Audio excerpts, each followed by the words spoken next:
تو ہمارا سال ابھی شروع ہے محرم کا. یہ محرم بھی ہمیں پیغام دیتا ہے کہ اللہ اس کے رسول پر مرنا سیکھیں. عاشورہ کا 10 محرم یوم عاشورہ ہے اور اس کی بڑی فضیلت حدیث میں آئی. اس کے روزے کی فضیلت حدیث میں آئی.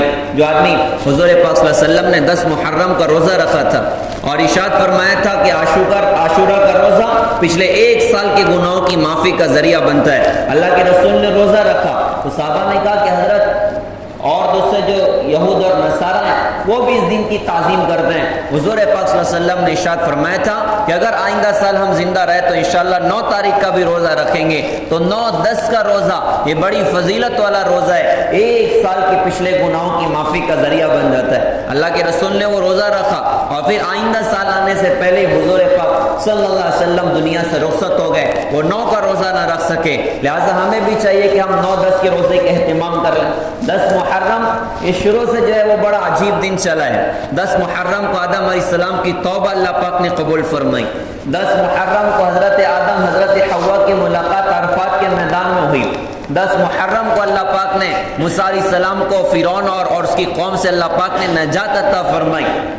10 محرم کو فرعون کو دریائے نیل میں اللہ پاک نے غرق کیا اور موسیٰ علیہ السلام اور ان کی قوم کو اللہ پاک نے دریا پار کرا کے اللہ پاک نے راستہ دے دیا. 10 محرم کو نوح علیہ السلام کی کشتی وہ طوفان سے نکل کر جودی پہاڑ پر ٹچ ہوئی. 10 محرم کو یونس علیہ السلام کو مچھلی کے پیٹ سے اللہ پاک نے نجات عطا فرمائی. تو 10 محرم کو کئی بڑے بڑے واقعات ہیں. پھر ہوتے ہوتے 10 محرم کو ایک بہت بڑا حادثہ ایک ایسا حادثہ ہوا جس کو قیامت تک کی امت بھلا نہیں سکتی کہ میدان کربلا میں حضرت محمد صلی اللہ علیہ وسلم کے جگر گوشے حضرت حسین رضی اللہ تعالیٰ عنہ کو شہید کر دیا گیا. وہ بڑا عجیب موقع تھا. حضرت حسین رضی اللہ تعالیٰ عنہ کون ہیں؟ یہ ہمارے نبی کے نواسے ہیں, ہمارے نبی کے جگر کے گوشے ہیں اور وہ اعلیٰ مقام اللہ پاک نے عطا فرمایا تھا. یہ چھوٹے تھے, حضور پاک صلی اللہ علیہ وسلم نے دونوں بچوں کے بارے میں ارشاد فرمایا تھا کہا کہ حسن اور حسین جنت کے نوجوانوں کے سردار. ایک مرتبہ حسن و حسین کھو گئے. کسی نے آگے کہا حضرت حسن و حسین مل نہیں رہے. تو صحابہ بیٹھے تھے سارے. تو اللہ کے رسول نے ارشاد فرمایا بھائی سارے جاؤ میرے بچوں کو ڈھونڈو. وہ سارے نکل گئے ادھر ادھر تلاش میں. خود حضور پاک صلی اللہ علیہ وسلم بھی تلاش میں نکل گئے اور تلاش کرتے کرتے ایک پہاڑی کے دامن میں داخل ہوئے تو دیکھا کہ دونوں بچے ایک دوسرے سے لپٹے ہوئے اور وہاں پر ایک سانپ وہاں پر کھڑا ہوا. تو جیسے ہی حضرت پہنچے تو سانپ کو اپنی گردن اس نے نیچے ڈالی اور وہاں سے نکل گیا اور دونوں بچوں کو اللہ کے رسول حضور پاک صلی اللہ علیہ وسلم نے اپنے گلے سے لگایا. دونوں کو اپنے کاندھے پہ بٹھا کے باہر نکلے تو سلمان فارسی رضی اللہ تعالیٰ عنہ کھڑے تھے. وہ سلمان فارسی رضی اللہ عنہ کہنے لگے ارے بچوں تمہاری سواری کتنی اعلیٰ ہے. حضرت محمد صلی اللہ علیہ وسلم کے کاندھے پر بیٹھے, ارے تمہاری سواری کتنی اعلیٰ ہے. حضور پاک صلی اللہ علیہ وسلم نے ارشاد فرمایا تھا بھائی سوار بھی تو دیکھو کہ سوار بھی کتنے اعلیٰ ہیں. جنت کے نوجوانوں کے سردار بیٹھے ہوئے حسن و حسین. اللہ کے نبی نے ارشاد فرمایا تھا کہ اللہ میں ان سے پیار کرتا ہوں تو بھی ان سے پیار فرما اور جو ان سے نفرت کرے تو ان سے بھی نفرت فرما. تو اتنے عجیب اتنی بڑی شخصیت ہیں حضرت حسین رضی اللہ تعالیٰ عنہ. لیکن میدان کربلا میں کیا ہوا؟ حضور پاک صلی اللہ علیہ وسلم کتنی محبت کرتے تھے ان بچوں سے. ایک مرتبہ ہمارے نبی حضرت ام سلمہ رضی اللہ عنہا کے گھر پر تھے. آپ نے حضرت ام سلمہ سے ارشاد فرمایا تھا ام سلمہ دروازے پر رہنا, ایک فرشتہ آ رہا جس سے پہلے کبھی نہیں آیا. او دروازے پر کھڑی ہوگی. اب ہمارے نبی کمرے میں اندر ہیں. اتنے میں حضرت حسین رضی اللہ تعالیٰ عنہ چھوٹے بچے تھے اور بڑے پھرتیلے تھے. وہ دوڑتے بھاگتے اور حضرت ام سلمہ کو کراس کر کے ایک دم اندر داخل ہو گئے. لیکن حضرت ام سلمہ تو دروازے پر کھڑی رہی رضی اللہ تعالیٰ عنہ. تھوڑی دیر کے بعد کمرے کے اندر سے وہ دھاڑے مار مار کے رونے کی آواز آئی. تو فوراً اندر گئی تو کیا دیکھا حضور پاک صلی اللہ علیہ وسلم وہ حضرت حسین کو اپنے گلے سے چمٹائے ہوئے اور زار و قطر روئے جا رہے. کہا کہ اللہ کے رسول کیا بات ہو گئی؟ تو ہمارے نبی نے ارشاد فرمایا کہ ابھی جو فرشتہ آیا تھا اس فرشتے نے مجھے بتایا کہ میری امت میرے اس بچے کو ذبح کر دے اور مجھے وہ جگہ دکھائی, وہ مٹی مجھے دکھائی ہے. تو ہمارے نبی حضرت محمد صلی اللہ علیہ وسلم رو رہے تھے کہ فرشتے نے کہا کہ میری امت میرے بیٹے حسین کو ذبح کر دے. تو میدان کربلا میں کیا ہوا؟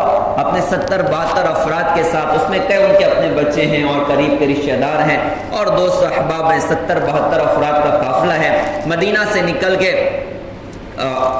کربلا کی وادی کی طرف پہنچے ہیں اور کوفہ کی طرف روانگی ہے، اور دشمنوں نے کربلا کے میدان میں گھیر لیا، اور کئی دن تو ایسے گزر گئے پانی پینے کو بھی نہیں ملا، سب پانی کی پیاس شدت کی ہے، پانی پینے کا انتظام نہیں ہے، اور سامنے دریا موجود ہے، پانی پینے کی کوئی شکل نہیں ہے، دشمن پانی دینے کو تیار نہیں ہے۔ 3 دن کے بعد جنگ شروع ہوئی دشمنوں سے، صبح سے لے کے ظہر تک جنگ ہوئی ہے، اور کئی سو ادھر دشمنوں کی تعداد ہے، اور ادھر یہ 70-72 افراد کا قافلہ ہے۔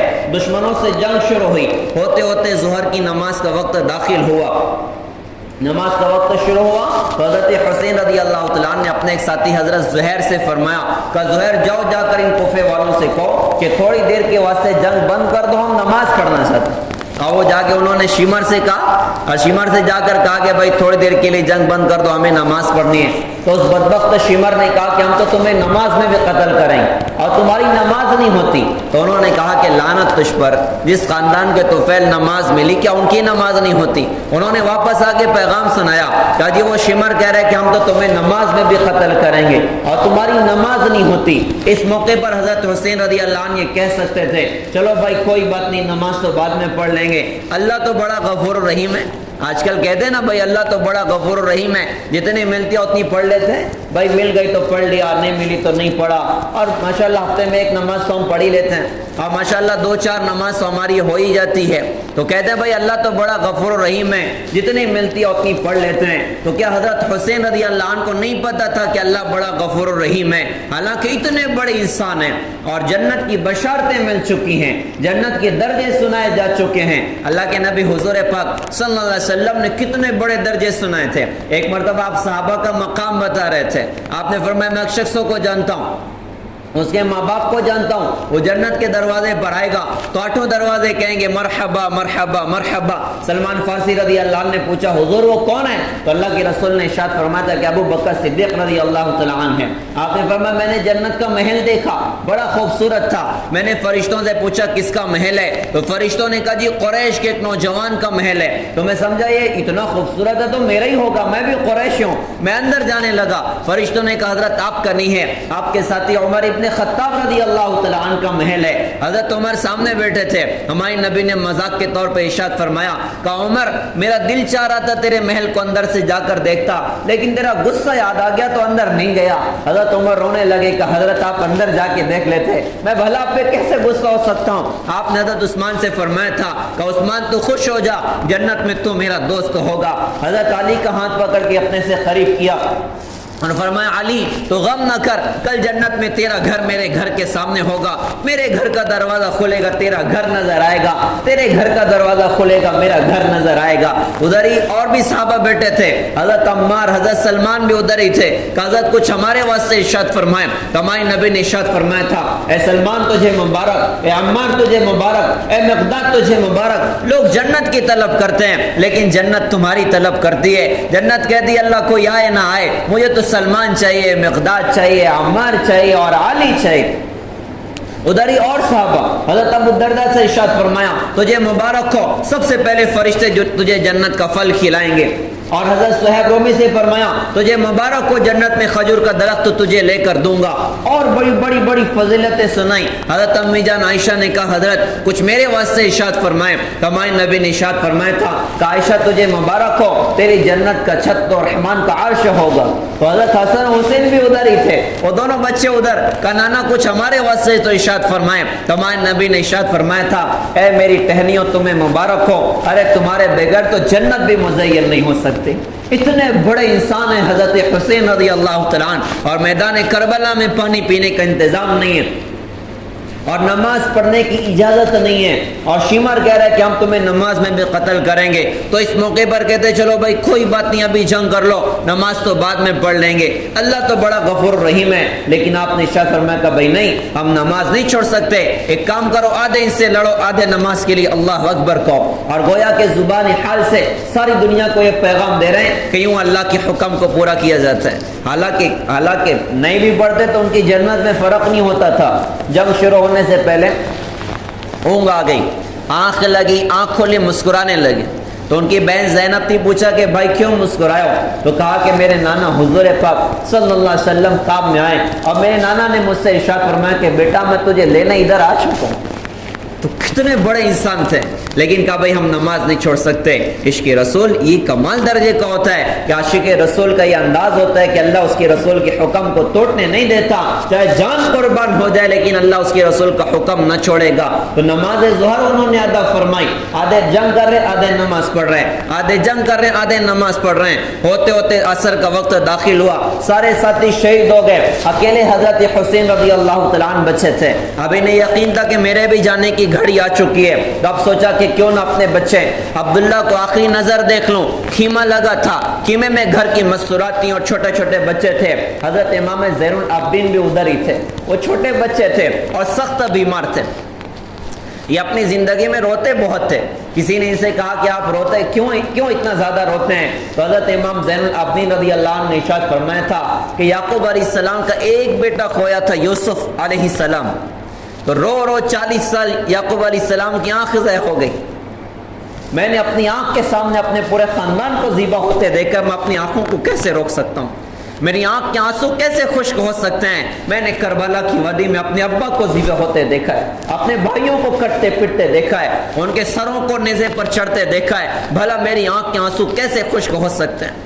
تو سوچا کہ اپنے بیٹے عبداللہ کو آخری نظر دیکھ لوں. خیمے میں آواز دی کہ عبداللہ کو باہر بھیجا جائے. عبداللہ کو باہر بھیجا گیا. حضرت حسین رضی اللہ عنہ کو یقین تھا کہ دشمن بچے پر حملہ نہیں کریں. اب انہوں نے بچے کو باہر بلوایا. چھوٹا بچہ باہر لایا گیا, باپ کی گود میں ہے. باپ کی آخری نظر بچے کے چہرے پر پڑ رہی اور باپ یہ سمجھ رہے کہ میں تو دنیا سے جا رہا ہوں اور عبداللہ تو ابھی باقی رہنے والا. لیکن آسمانی نظام کے فیصلے کچھ اور تھے کہ ابھی اس باپ کی آنکھ کے سامنے اس کے بیٹے کی روح نکلنی ہے اور اس کے خون کے فوارے چھوٹنے ہیں. آسمانوں پر تقدیر غالب آئی. ادھر دشمنوں میں سے ایک دشمن نے تیر کا نشانہ لگایا, اس نے تیر چھوڑا, وہ سنسناتا تیر آ کے گود کے بچے عبداللہ کی گردن کے پار نکل گیا. 2 جھٹکے میں اس کی روح نکل گئی, خون کا فوارہ چھوٹ پڑا. حضرت حسین رضی اللہ عنہ کے صبر کا بند پھٹ پڑا. بچے کی ناش کو آسمان کی طرف بلند کیا, خون کو زمین پر بکھیر دیا اور اللہ سے کہہ رہے ہیں کہ اللہ تعالیٰ اگر تو مجھ سے راضی ہے تو میں بھی تجھ سے راضی ہوں, میرا تجھ سے کوئی گلہ شکوہ نہیں ہے. ایسے عجیب درد بھری داستان کربلا کے میدان کی ہے, لیکن یہ پیغام دیا کہ اللہ کے نام پہ یوں قربان ہوا جاتا ہے, اللہ کے نام پہ یوں قربان ہوا جاتا ہے. میرے پیارے بھائیوں, یہ 10 محرم ہمیں پیغام دیتا ہے کہ اللہ اس کے رسول کے بن کر زندگیاں گزاریں, اللہ اس کے رسول کے بن کر دنیا سے جائیں. جو اللہ اس کے رسول کا بن کر زندگی گزارتا ہے اور اللہ اس کے رسول کا بن کے مرتا ہے, دنیا اور آخرت کی عزتیں ہمیشہ ان کا مقدر ہوتی ہیں. ظاہر میں تو شمر فاتح بن گیا اور ابن زیاد فاتح بن گیا اور حضرت حسین رضی اللہ عنہ اس کو کاٹ دیے گئے, ان کا سر نیزے پر چڑھا دیا گیا, وہ گھوڑوں کے پاؤں سے ان کو روندا گیا اور ان کے گھر کی عورتوں کے کپڑے پھاڑے گئے.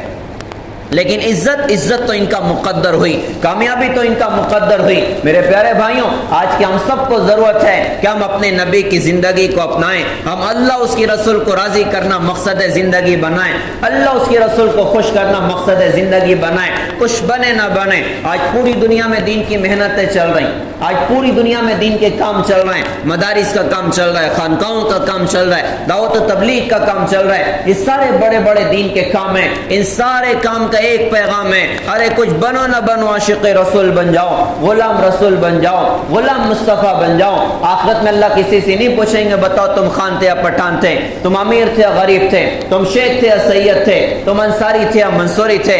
اللہ ہر ایک سے پوچھے گا بتاؤ تم محمدی تھے کہ نہیں تھے, بتاؤ تم میرے نبی کے غلام تھے کہ نہیں تھے. تو ہم عاشق رسول بن جائیں, ہم غلام رسول بن جائیں. ویسے دعوت تو ہر آدمی کر سکتا ہے کہ میں عاشق رسول ہوں, لیکن میں اپنی ذات سے کہوں, آپ اپنی ذات سے کہیں. یہ کون سا عشق رسول ہے کہ گھروں میں ناچ گانے کی محفلیں, یہ کون سا عشق رسول ہے کہ موبائل میں ننگی فلمیں ہیں, یہ کون سا عشق رسول ہے کہ مسلمان کی زبان جھوٹ پر چل رہی, گالی پر چل رہی, لعن طعن پر چل رہی, غیبت پر چل رہی, گالی گلوچ پر چل رہی. یہ کون سا عشق رسول ہے کہ گھروں میں ماں باپ کو گالیاں پڑ رہی اور گالی دینے والی سگی اولاد ہے. یہ کون سا عشق رسول ہے کہ بیوی مظلوم ہو جائے. یہ کون سا عشق رسول ہے کہ اللہ اکبر کی صدائیں مسجد کے میناروں سے بلند ہو اور مسلمان اپنے گھر کاروبار کو چھوڑ کر اللہ کے در پر آنے کو تیار نہ ہو. لہذا پیارے بھائیوں, ہم سب عاشق رسول بنیں, اپنی زندگی کی ایک ایک حرکت اور عمل میں اپنے آپ کو اللہ اس کے رسول کا پابند بنا دیں, اللہ اس کے رسول کا فرما بردار بنا دیں. ہیں اللہ دنیا اور آخرت کی عزتیں عطا کرے گا, دنیا اور آخرت کی کامیابیاں عطا کرے گا. ورنہ تو بہرحال ہے, لیکن جب مریں گے تو انشاءاللہ عزتوں کے ساتھ دنیا سے جائیں گے. موت کا فرشتہ بھی استقبال کرے گا, قبر بھی جنت کا باغ بنے گی, حشر میں دیکھ کے اللہ خوش ہوگا اور جنت الفردوس کا داخلہ اللہ پاک عطا فرمائیں گے. اللہ پاک سے دعا ہے کہ اللہ ہم سب کو سمجھ دے, ہم سب کو اللہ پاک اپنے نبی حضرت محمد صلی اللہ علیہ وسلم کا سچا پکا